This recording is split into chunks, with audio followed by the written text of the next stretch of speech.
Magandang araw. Naglabas po ng statement itong PDP. Base po dito sa kanilang mensahe at nakapost po ito sa page mismo ng PDP 9 hours ago.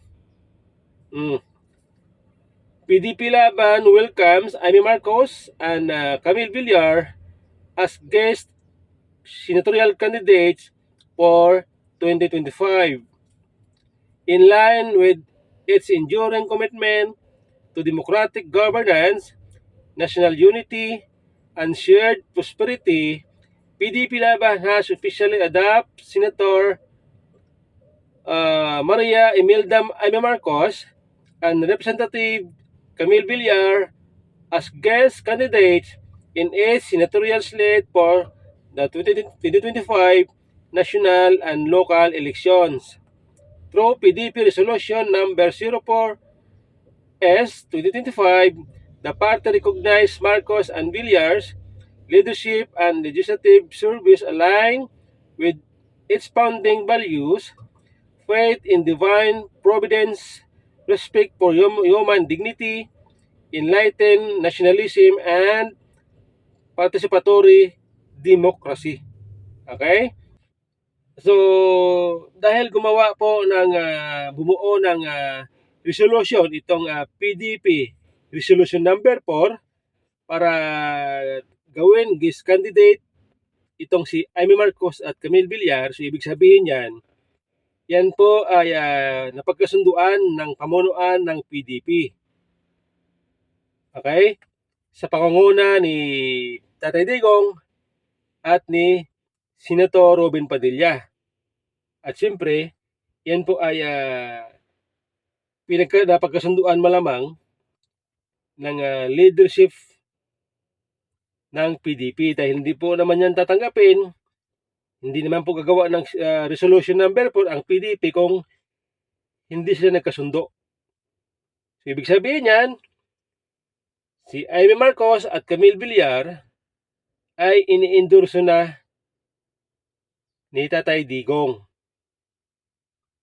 Bagamat walang opisyal na pagtaas ng kamay o pagsabi mula kay Tatay Digong, dahil po sa resolution, ibig sabihin yan, ini-endorso na rin sila ni Tatay Digong at ng buong PDP. Okay? O ngayon, ano ang epekto nito sa kandidatura ni Amy Marcos at ni Camille Villar? Sila ba ay makakuha ng suporta sa mga DDS? Yes. Kung malaman ninyo, mapansin ninyo, bagamat inendorso ni VP Sara itong si Amy Marcos, pero mapansin ko sa mga comment section, maraming ayaw sa kanya ng mga DDS sapagkat ang kanilang sinusunod, kung ano lang ang inendorso ni Tatay Digong, yun lang. Duterte 10. Kasi yun ang bilin ni Tatay Digong Duterte 10. Okay? Ngayon, since kasama na sila sa PDP, ibig sabihin yan, malaking tulong sa kanila. Okay? Malaking tulong sa kanila itong pag-adapt ng PDP para gawing guest candidate itong dalawang ito. Okay? So ngayon, dahil po inendorso rin ng INC itong si Amy Marcos at Camille Villar, sa tingin ko, mas malaki ang chance nila na makapasok sa Magic 12. Dahil mapansin natin noong mga nakaraan, bago i-endorso ng INC itong si Camille Villar at Amy Marcos, halos pasok sila sa Magic 12 sa mga survey. Malapit sila sa Magic 12. Si Amy Marcos minsan number 13, number 14. Si Camille Villar naman, kailan lang pasok sa survey, sa Module 12, pasok siya.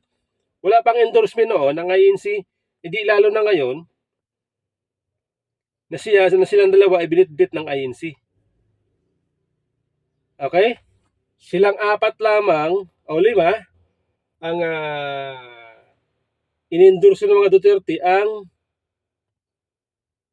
inendorso rin ng INC. Si Bongo, si Senador Bato,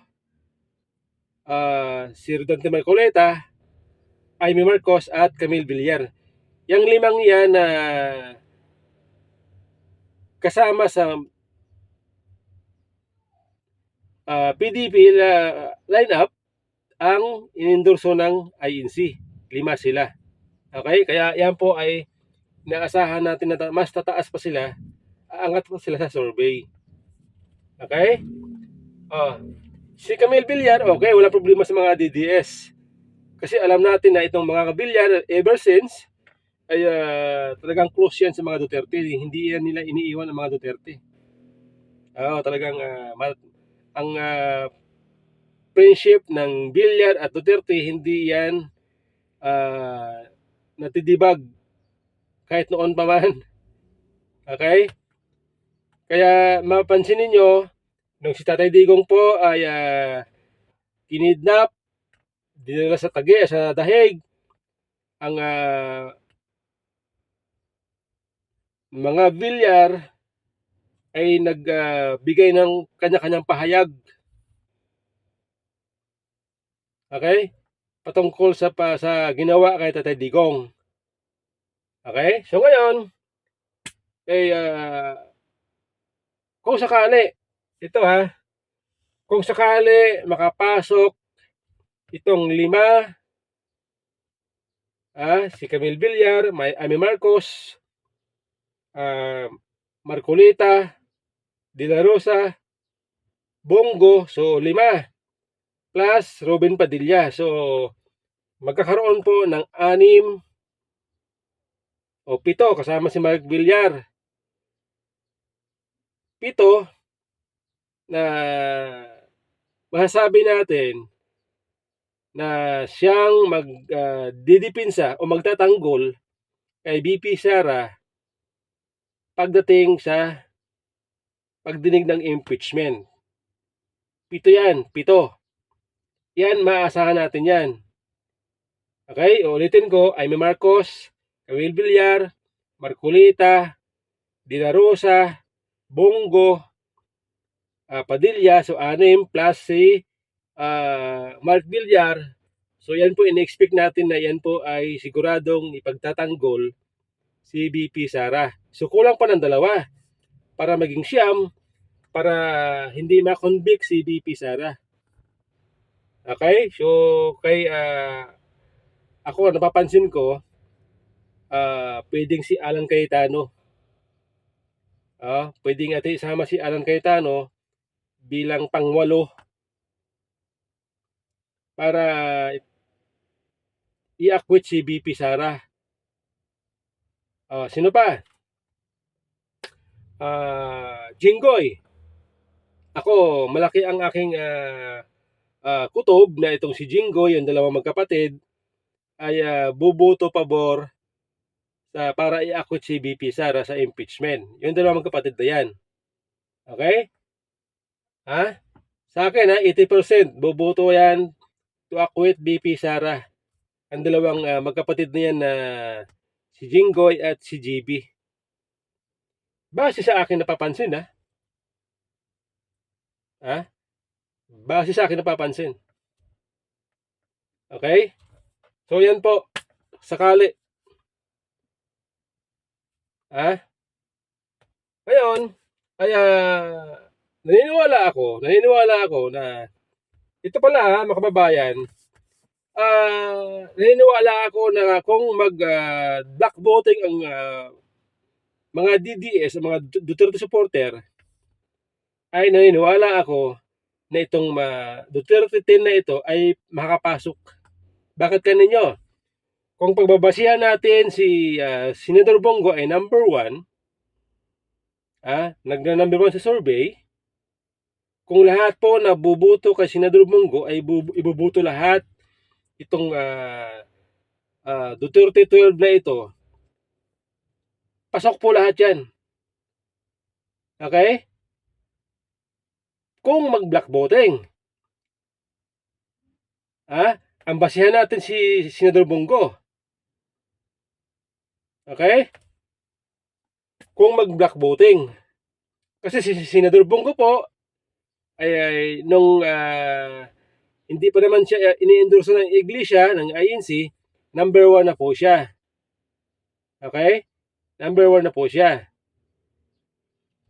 Kaya, malaki ang chance kung susundin lamang ng mga Duterte supporter itong panawagan ni Tatay Digong na black voting, pasok po lahat yan. Ang Duterte 12 na yan. Tama?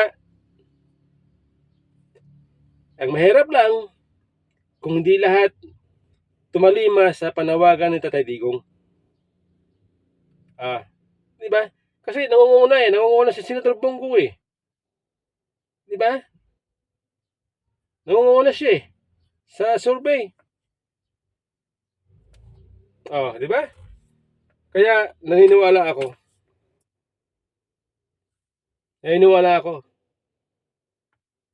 Pag nag-block voting.